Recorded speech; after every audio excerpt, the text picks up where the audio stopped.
안녕하세요. 토요미스테리 서율입니다.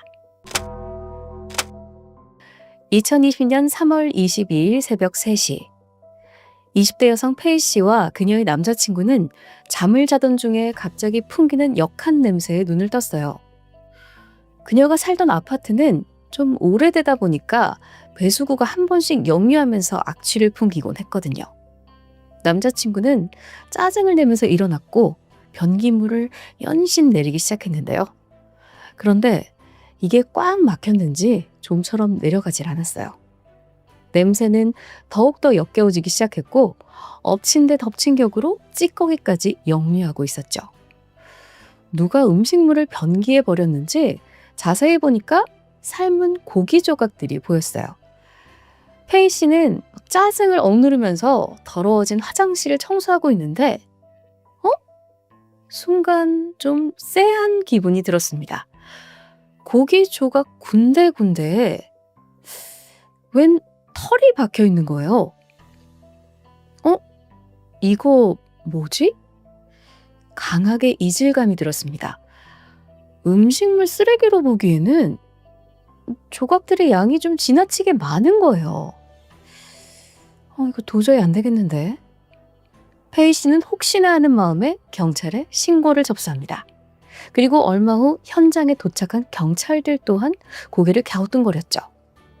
수상하게도 찌꺼기들이 사람의 신체 조직 같다는 쎄한 느낌이 뇌리를 스쳤습니다.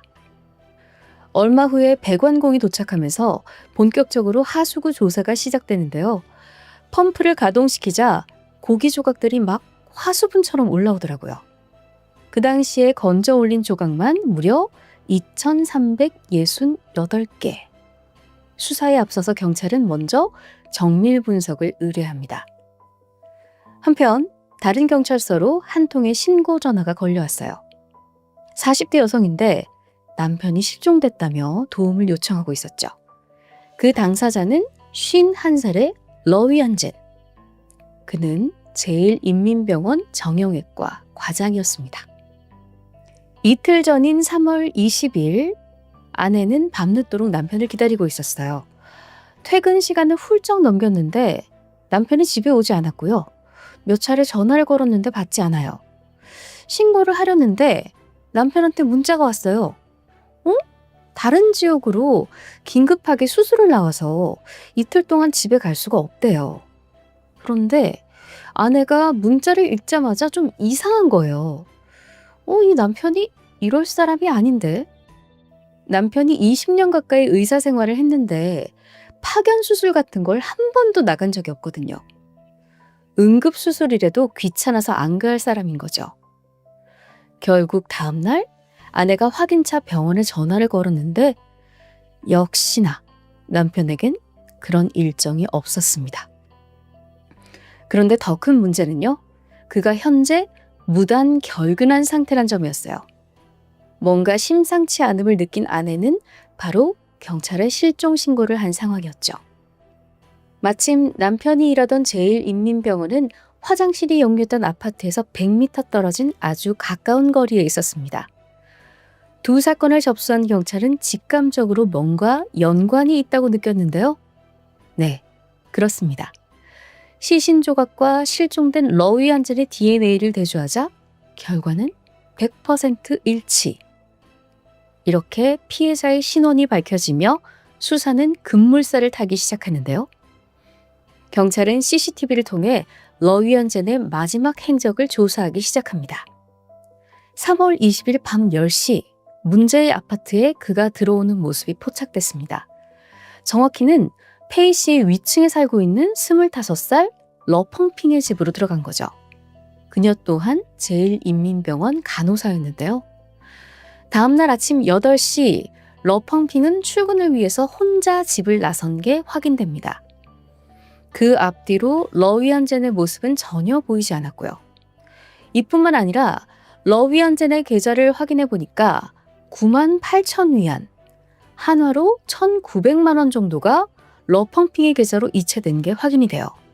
자, 마지막 행적, 피해자와의 관계, 수상한 계좌 내역까지 삼박자가 딱딱 들어맞고 있는 거죠. 3월 23일 경찰은 러펑핑을 찾아갔고요. 살인 혐의로 체포하는 동시에 집을 압수수색하기 시작합니다. 러펑핑이 집에 들어서자마자 강한 락스 냄새가 코를 찌르기 시작하는데요. 가장 먼저 눈에 띈 건 식탁 위에 떡하니 놓여있는 러위안젠의 휴대폰과 차키였어요. 심지어 집안 곳곳을 수색하던 중에 냄비 안에서 삶은 인육을 찾아내요. 또한 침대 밑에서 검은색 비닐봉지가 나왔는데 조심스레 열어보니까 안에는 사람의 뼈가 있어요.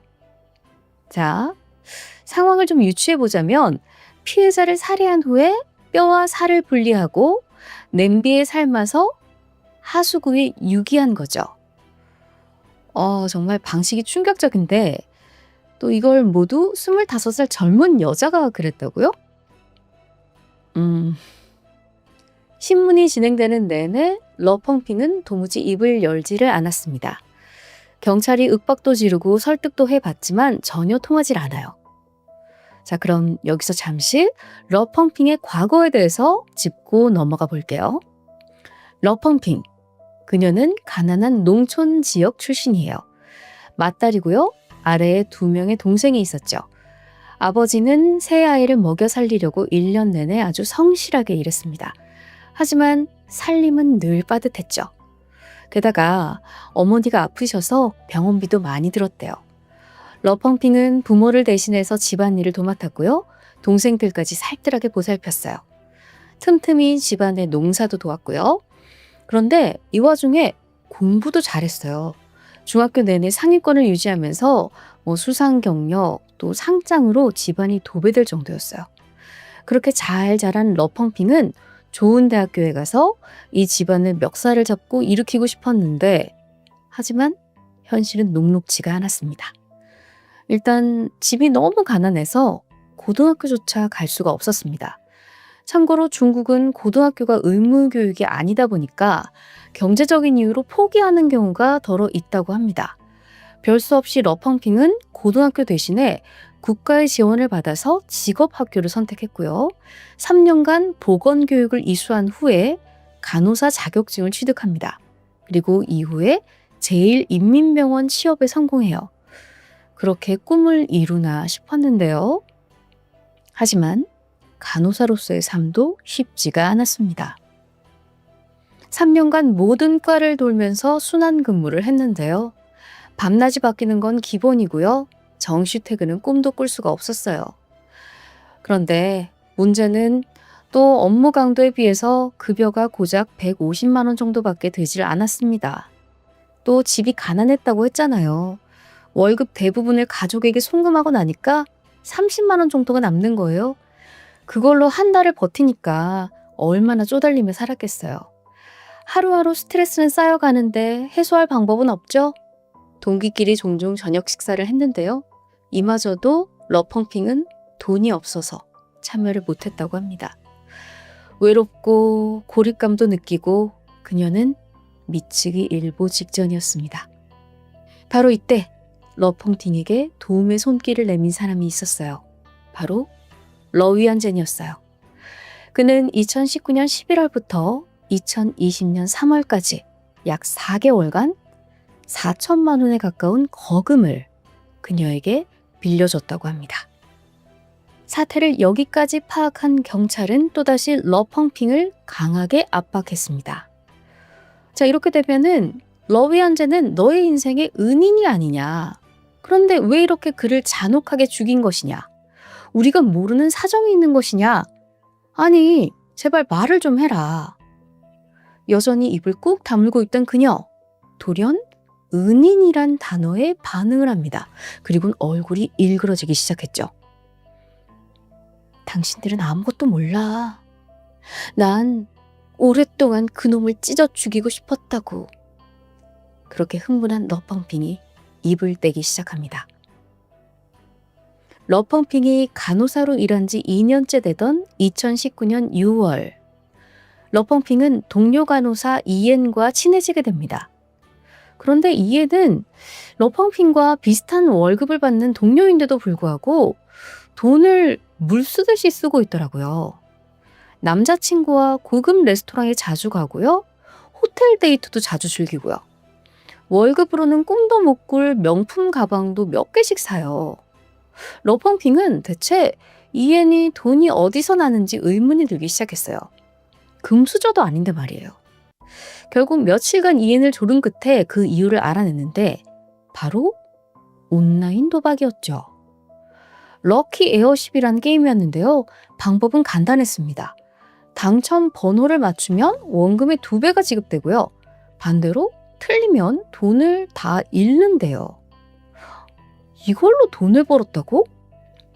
러펑핑은 호기심에 게임에 접속해봅니다. 그런데 초심자의 행운인가? 생각보다 승률이 좋더라고요. 첫째 판과 두 번째 판이 연달아 성공하면서 30분 만에 무려 180만 원을 번 거예요. 와, 이건 러펑핑이 한 달 급여보다도 큰 돈이에요. 순간 그녀는 도박에 재능이 있는 건가? 라고 느껴진 거예요. 이러면 안 되는데. 손끝에서 느껴지는 그 짜릿함에 도파민이 뿜어져 나왔습니다. 그날 이후 러펑핑은 쉬는 시간이나 또 짬이 날 때마다 게임을 즐기기 시작했어요. 거의 하루 종일 도박이 눈에 아른아른거렸던 거예요. 베팅하는 금액도 점점 커지더니 한 번에 수백만 원씩 베팅하기 시작했어요. 잠도 안 자고 베팅을 하기 시작하는 거예요. 그런데 도박이라는 게 결국 하면 할수록 다 잃게 되는 거잖아요. 머지않아 러펑핑은 전 재산을 탕진하게 됐고 밥을 먹을 돈도 없어서 컵라면 하나, 빵 한 조각으로 버티게 돼요. 그런데 느낀 게 없어요. 상관없어. 내가 큰 거 한번 터지면 다 끝나. 인생 한 방이야. 이후 러펑핑은 도박 자금을 위해서 가전제품, 옷까지 중고로 팔기 시작했습니다. 점점 생활은 더 궁핍해졌고요. 심지어 카드 대출을 넘어서 사채까지 손을 댔습니다. 그러다 한 번은 온라인 도박에서 3,700만 원을 잃게 됩니다. 이번엔 정말 타격이 크죠? 러펑핑도 충격을 받고 다시는 도박에 손을 대지 않겠다고 결심을 합니다. 핸드폰도 투지폰으로 바꾸고 일에만 집중을 하려 했지만 그게 쉽나요? 다짐한 지 일주일도 되지 않아서 다시 도박의 구렁텅이로 돌아갑니다. 그러면서 온갖 이유를 대며 주변에서 돈을 빌렸어요. 시험 응시료가 필요하다. 어머니 치료비가 부족하다. 나중엔 하다 결혼 작업이 필요하다는 거짓말까지 했죠. 이걸로도 모자라서 동료 이름을 사칭해서 1,000만 원가량 대출을 받아요. 어차피 한 번만 터지면 다 해결이니까. 그걸로도 쪼르르 도박을 하러 가는 거예요. 그렇게 순식간에 러펑핑은 빈털터리에 빚더미에 앉고 말았죠. 그러던 2019년 11월 벼랑 끝에 몰린 그녀는 고민 끝에 러위안젠을 찾아갑니다. 그는 정형외과 과장으로 월급도 많았고요. 또 각종 장비와 의약품에 대한 로비로 돈을 많이 챙기고 있었어요. 그럼 왜 이 사람을 찾아갔냐? 알고 보니 러위안젠은 여성 편력이 심했습니다. 다들 쉬쉬했지만 젊은 여성들과 잠자리를 대가로 막대한 돈을 준다고 소문이 나 있었던 거죠. 러펑핑은 자신의 몸을 대가로 돈을 부탁합니다. 여기서 러위안젠은 1,000만 원을 빌려주는 대신 일주일에 3번 성관계를 요구했어요. 러펑핑 입장에서는 뚱뚱하고 못생긴 중년 아저씨와 잠자리를 하는 게 너무도 굴욕적이죠. 하지만 딱 1시간만 참으면 거액을 번다는 생각에 그 조건을 받아들였습니다. 근데 굴욕과 맞바꾼 돈은 상당히 거금이었어요. 인생에 잘 만져보지 못한 돈이었죠. 러펑핑은 그동안 못 가본 여행도 가고 쇼핑도 즐겼습니다. 또 여전히 도박도 하고 호스트바까지 드나들었죠. 그러다가 돈이 떨어지면 다시 러위안젠에게 돈을 빌렸습니다. 그렇게 13번의 잠자리를 대가로 빌린 금액이 4천만 원이 넘게 됩니다. 심지어 러위안젠은 아예 아파트를 하나 해주고 밀회 장소로 사용했는데요.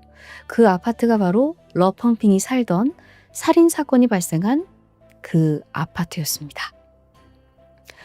그들의 관계는 3개월간 지속됐어요. 하지만 어느덧 남자는 점점 더 무리한 잠자리를 요구하게 됐는데요. 그러던 어느 날, 나를 위해 임신을 해줄래? 뭔 소리 하는 거야? 아니, 근데 이게 결코 사랑해서 애를 낳으라는 게 아니에요. 당시 그는 유부남이었고 슬아의 고등학교 3학년인 딸도 있었어요. 그저 당시 임신한 여성과 성관계를 원했던 것 같아요. 그냥 이상 취향인 거죠. 러펑핑은 미쳤냐며 거부를 했습니다. 그런데 이 일을 계기로 두 사람의 사이가 틀어지기 시작합니다. 다툼도 잦아졌고요. 급기야 러위안제는 자신에게 협조하지 않으면 지금까지의 일을 모두 병원에 폭로하고 해고당하게 만들겠다고 협박을 했어요. 또한 더 이상의 돈도 빌려주지 않겠다고 으름장을 놓았죠. 지저분한 분쟁은 한 달간 이어집니다. 사건 당일 2020년 3월 20일 밤 10시 러위안제는 자신이 마련해준 아파트로 러펑핑을 찾아왔습니다. 다짜고짜 옷을 벗으며 성관계를 요구했죠. 옥신각신 설전을 벌이면서 결국 관계를 마쳤는데요. 이때 러위안제는 너 마지막 기회야. 잘 생각해. 라고 협박을 하면서 슬슬 잠에 빠집니다. 짜증이 난 러펑핑. 화를 달래려고 핸드폰으로 또다시 도박을 즐기는데요. 기분이 그래서였는지 베팅 금액이 점점 더 대범해집니다. 결국 1시간 만에 또 1,000만 원이란 거금을 잃고 말았죠. 그리고 순간 깊은 자괴감이 들었습니다. 25살에 도박에 쏟아부은 돈을 계산해보니 4억. 사채 이자까지 더하면 빚은 헤아릴 수가 없었어요.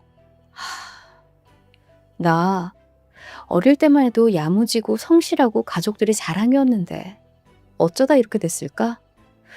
지금은 돈 때문에 늙고 추한 남자와 살을 맞대고 있는 이 현실. 문득 옆에서 코를 골고 자고 있는 러위안젠을 보자 지금까지 억눌러온 분노가 폭발했어요. 이 자식이 모든 걸 망가뜨린 거야.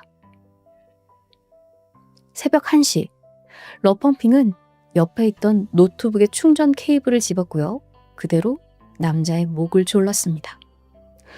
갑작스러운 공격에 그가 발버둥 쳤지만요. 러펑핑은 더욱더 죽을 힘을 다해 당겼습니다. 그렇게 러위안제는 더 이상 버티지 못하고 사망하고 말았죠. 그의 죽음을 확인한 직후 러펑핑은 그의 계좌에서 1,900만 원을 자신에게 송금합니다. 하지만 어이없게도 바로 대출 연체금으로 돈이 빠져나갔어요. 워낙 빚이 많았으니까요.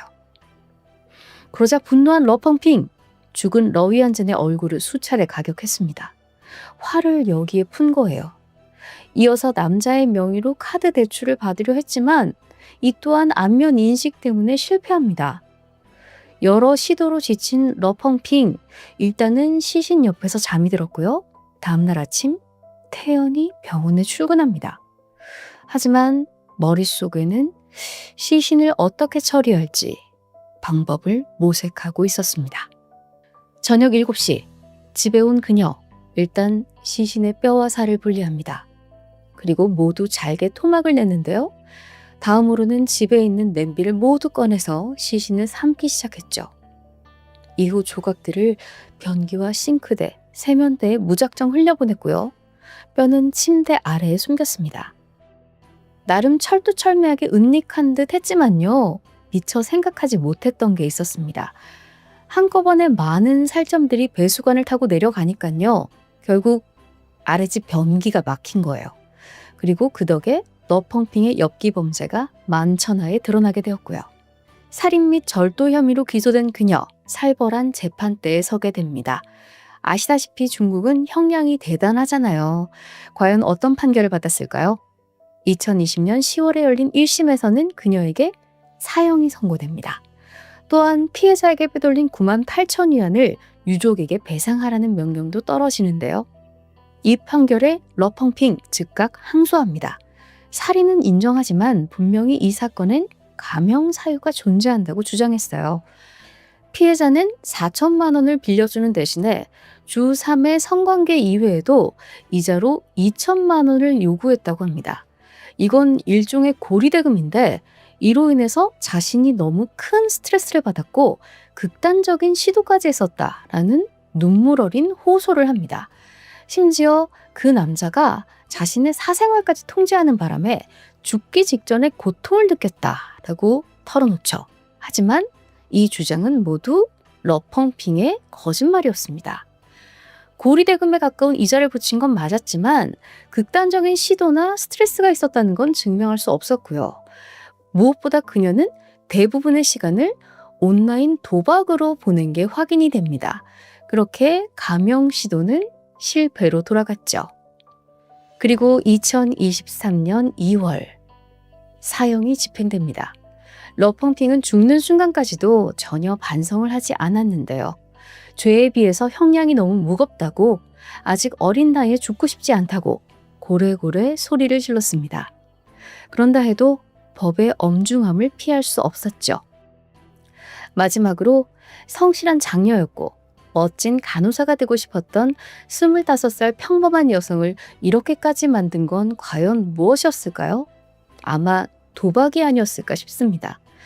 우리 시청자분들 중에는 인생을 파멸로 이끄는 도박의 구렁텅이로 자신을 떨어뜨리는 분이 제발 없길 바랍니다. 지금까지 토요미스테리 서유리였습니다.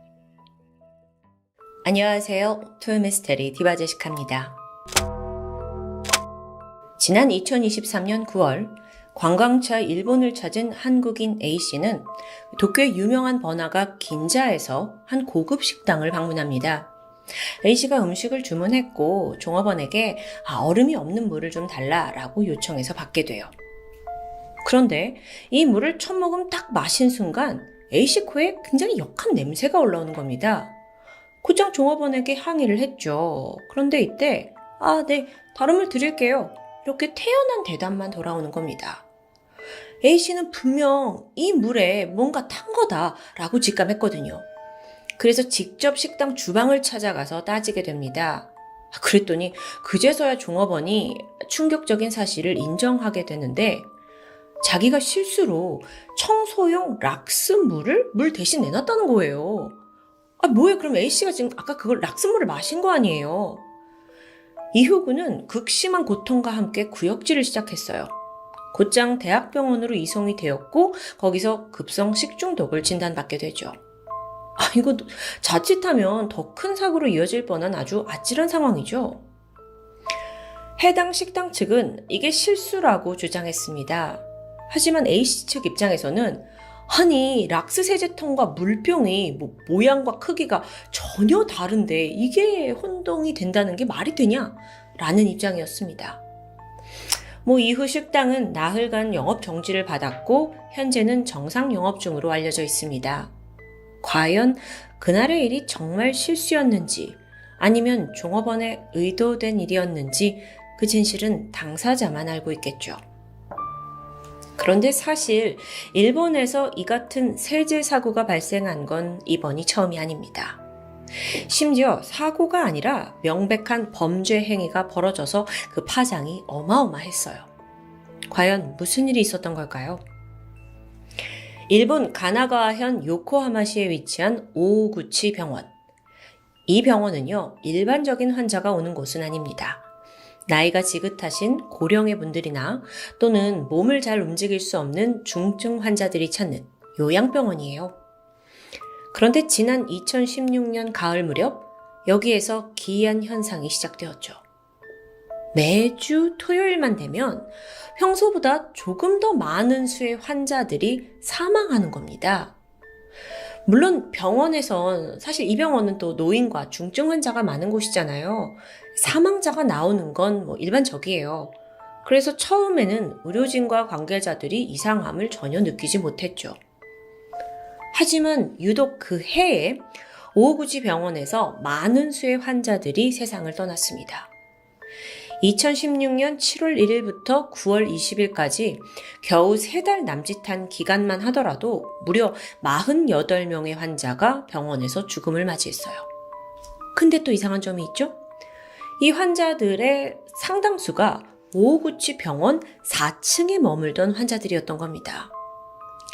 이 4층에 병상을 세어보면 총 35개. 에? 근데 3달간 48명이 여기서 죽었다고? 통상적인 수보다도 훨씬 많잖아요. 이상한 건 이뿐만이 아니었죠. 해당 병원이 있던 요코하마시 시청 감식과에 종종 민원이 들어왔어요. 근데 그 민원이 뭐였냐면 오구치 병원에서 이상한 일들이 벌어지고 있어요. 의료용 바늘이 자꾸 없어져요. 어떤 환자들의 기록부가 자꾸 사라집니다. 그러니까 이 제보들이 뭔가 의료 서비스와 관련된 고발이었고요. 또 그 중에는 간호사용 유니폼이 찢겨진 채 발견됐다. 간호사 필통에 바늘이 박혀있다. 뭐 이런 내용도 포함되어 있었습니다. 계속 뭔가 수상함이 스멀스멀 올라오고 있죠. 그렇게 연일 제보가 이어지던 중 어느 날 오구치 병원에서 한 간호사가 다급히 의사를 호출해요. 선생님, 이상해요. 여기 수액 속에 거품이 일어나요.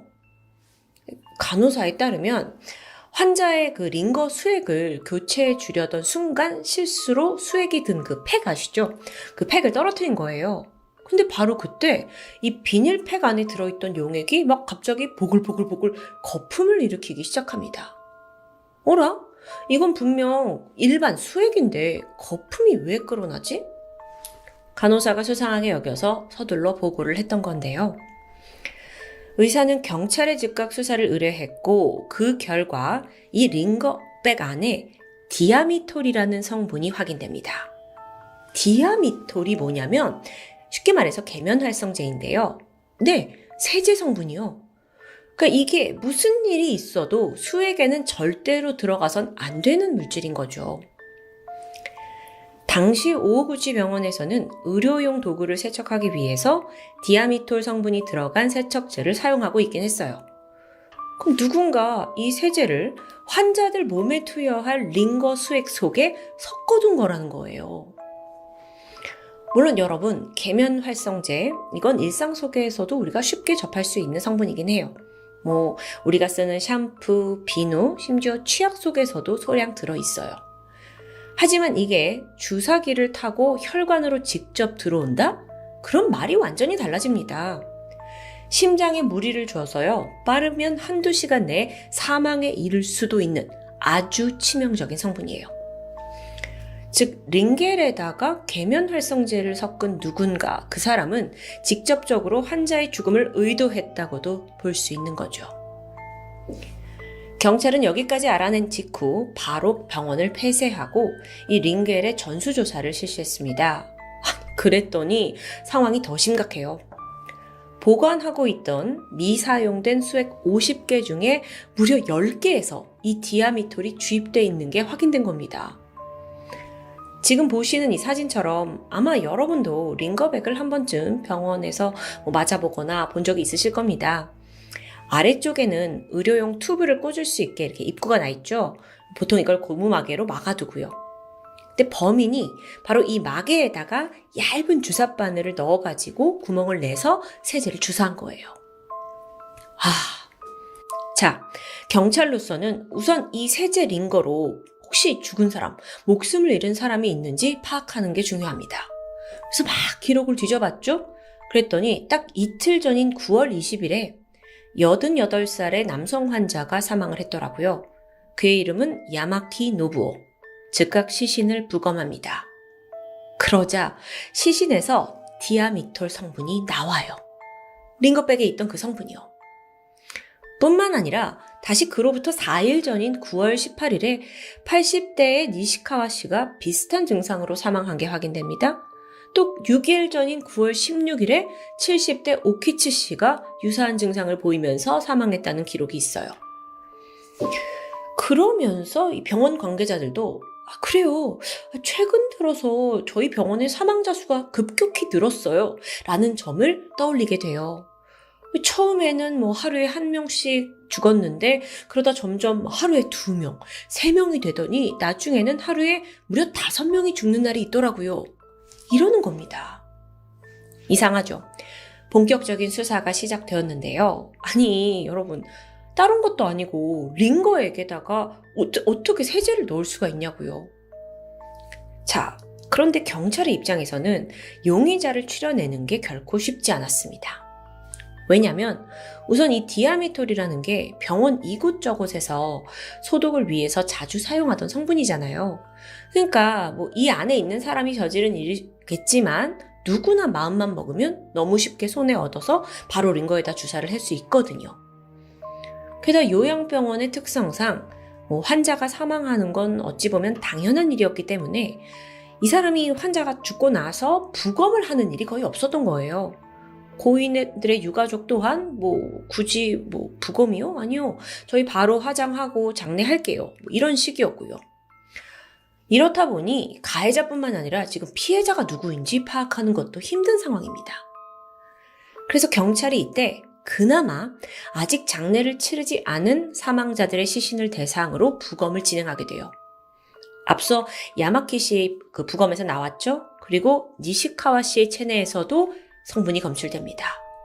와, 이거 누가 이런 걸까? 분명 이 병원 안에 범인이 있는데? 고민하던 경찰은 여기서 한 가지 아이디어를 떠올려요. 병원에서 근무 중이던 모든 직원을 대상으로 의복 조사를 하는 거예요. 의복. 자, 입고 있는 옷이요. 이게 무슨 말이냐면 만약에 정상적인 방법으로 그 세척용 디아미톨을 사용했다면, 세제로 사용을 했다면 이 세제가 기껏해야 옷 소매, 바지 이 정도에만 묻어 있을 겁니다. 근데 그게 아니라면요. 이 디아미톨을 주사를 해서 링거에게 넣었다면 다른 곳에 묻어 있거나 이 흔적의 형태가 좀 다를 수 있다는 거예요. 그래서 직원들 옷을 다 걷어가지고 의복을 하나하나 조사해 봤죠. 그랬더니 빙고! 한 간호사의 유니폼에서 묘한 흔적이 발견됩니다. 그 간호사분들이 입는 유니폼 가슴 쪽에 주머니 있잖아요. 그걸 널스 포켓이라고 하는데 주로 여기다가 메모할 때 쓰는 펜이나 의료용 테이프 같은 걸 넣어둡니다. 그런데 이 사람의 그 널스 포켓에서 유난히 많은 양의 디아미톨이 검출된 거죠. 근데 그 모양이 작은 공병이 이렇게 주머니 안에서 생 것처럼 여기서 이렇게 넓게 디아미톨이 이렇게 퍼져 있는 거예요. 경찰은 즉각 이 간호사를 용의자로 지목했죠. 그녀의 정체는 31살이던 쿠보키 아유미. 사건이 발생하기 1년 전인 2015년 5월부터 이 오우구치 병원에서 근무를 시작했습니다. 또한 그 문제가 많이 제기된 4층 병동에서 근무하던 간호사이기도 했고요. 자, 그런데 이걸로만 가지고 범인으로 단정하기엔 무리수예요. 경찰은 좀 더 확실한 추가 증거 확보에 열을 올리게 되죠. 근데 여러분, 아까 9월 16일에 사망했던 70대 할머니 오키츠 씨 기억나시죠? 그녀는 사망한 즉시 유족이 장례를 치러버렸습니다. 그래서 부검을 할 수 없었거든요. 그런데 정말 기적적으로 그녀가 죽기 전 남겨둔 혈액이 아직 병원에 남아 있었던 거예요. 그래서 경찰이 그 혈액을 가지고 디아미톨 반응 검사를 했죠. 결과는 양성. 몸에 있었다는 겁니다. 아니 근데 또 사실 이 세제 성분이 체내에 들어온다 하더라도 사람이 바로 죽는 건 아니거든요. 죽기 며칠 전에 누가 이 오키치 씨에게 수액을 투여했는지 그게 중요하겠죠. 그걸 하나하나 조사해 본 결과 한두 명은 아니었는데 그 명단에서 바로 당직을 섰던 쿠보키가 나옵니다. 이외에도 증거는 몇 가지 더 있었어요. 먼저 유독 이 쿠보키가 환자를 살핀 직후에 이상하게 환자들이 상태가 급격히 나빠졌다라는 동료들의 증언이 나온 거예요. 그리고 두 번째로는 쿠보키가 수액 봉투를 가지고 병동을 좀 수상하게 배회하는 모습이 찍힌 CCTV 화면이었죠. 자, 이렇듯 어느 정도 윤곽이 잡히고 있죠. 그렇게 증거가 확보가 되면서 바로 경찰이 쿠보키를 신문합니다. 그런데 뜻밖에도 쿠보키가 너무나 협조적으로 나왔어요. 더 정확히는 자신의 죄를 전혀 숨기려 하지 않았습니다. 네, 제가 적어도 20명 이상 환자들 링거에 세제 주입했어요. 아니, 너무 덤덤하게 말하니까 오히려 듣는 사람이 무한한 그런 충격 자백이었죠? 이게 당연한 일은 아니잖아요. 그래서 경찰이 물었습니다. 당신 왜 환자들을 살해했습니까? 쿠보키가 말했죠. 환자가 죽으면 유가족들이 와서 막 묻잖아요. 사인은 뭐냐고. 거기에 일일이 대답해주는 게 너무 귀찮아요. 내가 있는 동안 죽으면 귀찮아지니까 퇴근하기 직전에 링거에 세제를 넣은 거죠. 이게 무슨 소리냐? 쿠보키는 그 자신의 스케줄상 항상 토요일 오전까지 근무를 했습니다. 그런데 자신이 없는 상황에서 환자가 죽기를 바란 거예요. 그래서 퇴근 직전에 디아미토를 투여한 거죠. 그냥 귀찮게 자기가 있을 때 죽는 걸 피하려고요. 아니 이게 이유가 될 수 있긴 한 거예요? 여기에 더해서 쿠보키는 살인을 결심한 또 다른 이유도 털어놓는데요. 그게 동료 간호사 B씨와의 갈등 때문이래요. 과거 쿠보키가 범행을 시작하기 전에 그녀가 이제 담당하고 있던 환자 한 분이 노안으로 사망한 적이 있습니다. 근데 이때 동료 B씨가 오더니만 환자가 이렇게 죽은 건 다 네 탓이야 라면서 막 쿠보키를 비난했다는 거예요. 그녀는 이 사건을 겪은 뒤에 더 이상 동료나 다른 사람들한테 비난을 받고 싶지 않았고 그러기 위해선 내 근무 시간에는 환자가 죽으면 안 된다 라는 철칙을 만들었다는 겁니다. 그래서 어차피 죽을 환자니까 이 환자들을 더 잘 이렇게 테이크케어 하는 게 아니라 내가 없을 때 죽게 만들자 하자는 생각. 이거 아주 생각의 회로가 지 멋대로 흘러가요. 말이 안 돼. 결국 쿠보키는 체포되었고요. 일단 3명에 대한 살인 혐의로 재판에 서게 되죠.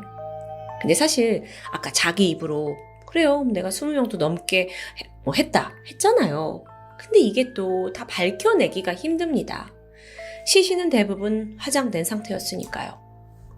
그렇다 보니 쿠보키가 과연 몇 명을 정말 죽였는지는 결국 객관적으로 밝혀낼 수 없었습니다. 설사 환자의 체내에서 세제가 발견되어도 이게 치사량이 들어갔는지 아니면 원래부터 쇠약하던 사람인데 이제 이게 들어가다 보니까 영향을 받은 건지 이걸 입증하기는 결코 쉽지 않은 문제거든요. 그렇게 재판이 시작되는데요. 또 반전이 있었죠. 쿠보키의 변호사가 무죄를 주장하는 겁니다. 아니 이게 어떻게 도대체 무죄가 되냐고요. 네, 여기서 그 정신병 시나리오가 나오죠. 쿠보키가 우울증과 조현병, 거기에 경미한 지능장애까지 있다는 변명. 근데 쿠보키 간호사 아니에요? 의료인에게 심신미약이요? 가당치도 않죠. 그럼 애초부터 어떻게 간호사가 됐냐고요. 판사 또한 쿠보키가 충분한 지적 능력을 가지고 있다고 봤고요. 2021년 11월 3명의 살인 혐의와 다수의 살인 예비 혐의로 그녀에게 무기징역을 선고합니다. 원래라면 이게 사실 거의 대량 살상이 가능했을 만한 범죄 행위잖아요. 그래서 사형이 마땅했겠지만 실제 정신감정을 해보니까 약간의 발달장애와 또 우울증을 앓고 있던 사실이 인정돼요. 그러면서 감형이 이루어졌다고 전해집니다. 한편 쿠보키가 자신의 죄를 변명하면서 했던 이야기가 한 가지 더 있습니다. 자기가 평소에 선배 그리고 동료들로부터 따돌림을 당해왔다는 이야기였어요. 그 일례로 쿠보키가 언급한 동료 간호사 B씨는 평소에도 아주 가혹하게 구는 선임이라고 평을 받아온 적이 있는데요. 그 외에도 이제 간호부장이었던 60대 여성 C씨는 거의 이 오후구치 병원에서 여제로 불리면서 그 간호사들 사이에서 왕처럼 군림했다고 합니다. 평소 자기가 좀 마음에 들지 않는 후임? 야, 쟤랑 얘기도 하지 마. 쟤한테 일 주지 마. 막 이러면서 소외시켰고요. 또 아예 직접적으로 인사평가에서도 일 못한다. 이렇게 부당한 점수를 줍니다. 싫어하는 후임에게 남들도 다 하기 싫어하는 일들을 몰아주기도 하고요. 또 거기에다가 환자들한테도 그렇게 불친절한 걸로 유명했대요. 툭 하면 환자, 그리고 환자 보호자들한테까지 고함을 치는 모습이 목격됐고요. 범인 쿠보키가 말하길 자신은 이러한 태움의 피해자였다고 하는데요. 참고로 여기서 태움이란 건 국내 의료계에서도 통용되는 용어입니다. 태움, 그러니까 영혼이 죄가 될 때까지 태운다 라는 뜻에서 나온 말이에요. 예를 들어 선배 간호사가 후배 간호사를 가르치는 과정에서 막 심한 괴롭힘을 하는 경우를 뜻하죠. 가혹행위도 여기에 들어가고요. 이렇듯 쿠보키의 진술이 알려지자 일각에서는 이런 추측도 있었어요. 그녀가 정말로 해하고 싶었던 건 어쩌면 환자가 아니라 동료 간호사였을 거라고요. 근데 그럴 수 없으니 대신 몸이 아픈, 언제 죽을지 모르는 환자니까 죽여도 돼 라는 마음으로 그들을 사망케 함으로써 나름 복수를 한 거라고요. 근데 물론 여러분, 쿠보키가 심한 태움을 당한 게 사실이라고 해도 죄 없는 수십 명의 환자에게 화살을 돌린 건 결코 용서받을 수 없습니다. 그녀가 평생 그 죗값을 받아야 하는 건 당연한 일이죠. 하지만 이번 사건을 통해서 일본뿐만 아니라 국내에서도 만연한 간호사들 또는 의료진들 간의 태움 문제를 꼭 한번 언급하고 싶었습니다. 지난 2024년 1월 얼마 안 됐는데요. 국내에서 태움을 한 그 선배 간호사에게 징역 6개월의 이례적인 실형이 선고된 적이 있습니다. 이 피해자는 선배에게 폭행과 모욕을 당하고 끝내 병원 기숙사에서 스스로 목숨을 끊고 말았습니다.